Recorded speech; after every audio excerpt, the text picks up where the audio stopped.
This is Brian Terrian from the Disability Digest with 4 proven proactive steps that you can take to speed up your Social Security disability approval process. The steps have been collected from members here that have been used successfully in making a difference in getting approved. I hope they help you as well.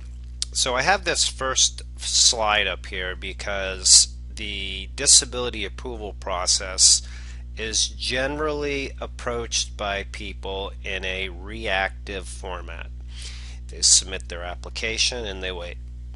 And they wait for the documents to come to fill out and the questions to be answered and send them back in. So these steps are steps in addition to the normal workflow that you can proactively take to make a difference. So the first one is regarding your medical records. When you apply for Social Security for the first time, it is their responsibility, Social Security's, to collect your medical records, analyze them, and make a decision whether you qualify or not.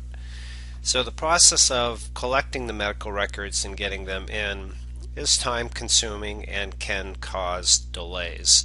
And in some instances, Social Security may not get the medical records from your provider.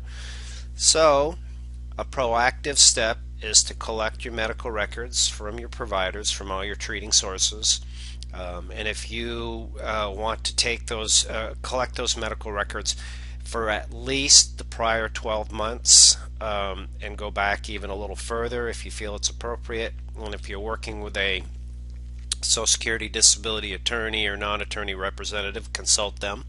But once you have defined the amount of time that you want to collect and bring the records in, bring them into your local Social Security office, deliver them just like this picture up on the screen, and then ask for a receipt to confirm that they've been delivered. Put them in a nice organized format by each treating source in a folder, and then hand them over. And that will cut down the time and save Social Security the effort to do that. So right after your application goes in the system is the most appropriate time to do this, within say a week to 10 days.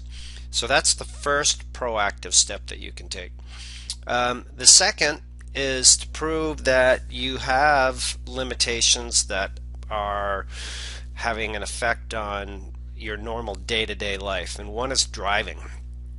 If you require to have a handicap plate or sticker, you can take a photocopy of this and submit it. You can bring it in with your medical records at the same time or submit it afterwards. If you are required or have been using like a CDL to do over-the-road driving or local driving for a truck or any other type of motorized vehicle, and you no longer have that, and it's been revoked, then that certainly would be helpful. Any accidents caused by your conditions. We've had members that have said, my vision is impaired to the point now where I'm having trouble, driving, and it's caused me to have accidents. Other people have had issues with numbness in their feet from diabetes, where they haven't been able to react on time. So situations like that you can document and prove and to submit to Social Security would be helpful. And the next category is household. Things that you are no longer able to do around the house. And we've had members that have submitted before and after pictures like this one that's up on the screen here, that shows like, this is how I used to be able to keep my home, but I'm not able to vacuum, I'm not able to dust, I'm not able to do the dishes anymore, and this is where my home is at now. I'm not able to take out the trash or external things too, like gardening. So that's also helpful to help understand the limitations. Last is lifestyle. I don't go out to eat anymore. We're just really kind of locked into staying at home. I don't have friends over. I don't go to friends' house. I don't go to events like my grandkids' events or movies with my spouse, or I don't host dinners, the hobbies that you don't do anymore.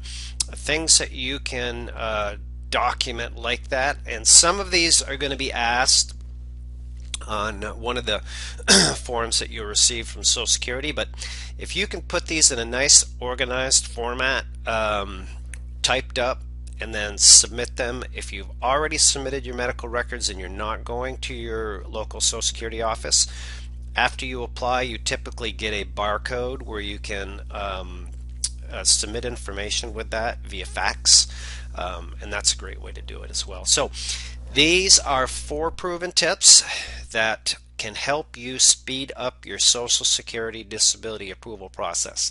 I hope you find them helpful, and we look forward to hearing back from you with news of a successful approval. Thanks. This has been Brian Therien.